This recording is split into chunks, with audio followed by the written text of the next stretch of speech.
रांजणगाव कारेगाव जिल्हा परिषदेत बोगस मतदान। देवाचीवाडी इथे बूथ क्रमांक 17 वर बोगस मतदान। संशयित तरुणांना पकडून पोलिसांच्या ताब्यात दिल्याची माहिती। वारंवार बंद पडणाऱ्या ईव्हीएममुळे रामदास कदम संतापले। मशीन नीट चालत नाहीत तर निवडणुका बॅलेट पेपरवर घ्या।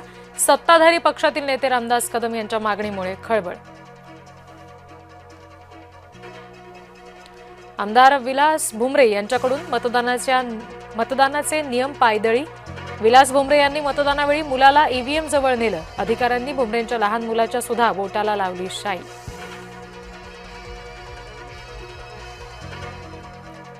परभणीतील राणी सावरगाव मतदान केंद्रावर वाद। मतदान करण्यापासून रोखल्यामुळे गोंधळ। महंतांचा मतदान केंद्र अधिकाऱ्यांवर आरोप।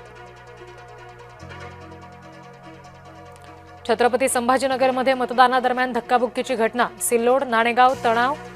पोलिसांच्या मध्यस्थीनंतर तणाव आटोक्यात। मालेगाव पालिकेच्या महापौरपदी इस्लाम पार्टीच्या नेत्या। इस्लाम पार्टीच्या नसरीन बानो महापौरपदी। महापौरपदासाठी 43 मतं मिळाली। नाशिकमध्ये शिंदेंच्या शिवसेनेतील अंतर्गत नाराजी नाट्य समोर। गटनेता आणि उपमहापौर पदावरून नाराजी नाट्य। तिदमे महानगर प्रमुख आणि नगरसेवक पदाचा देणार राजीनामा।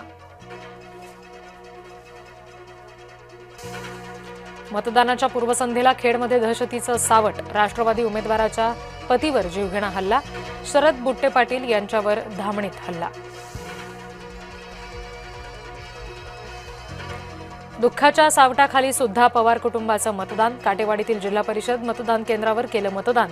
उपमुख्यमंत्री सुनेत्रा पवार यांच्यासह पार्थ आणि जय पवार यांनी सुद्धा बजावला मतदानाचा हक्क।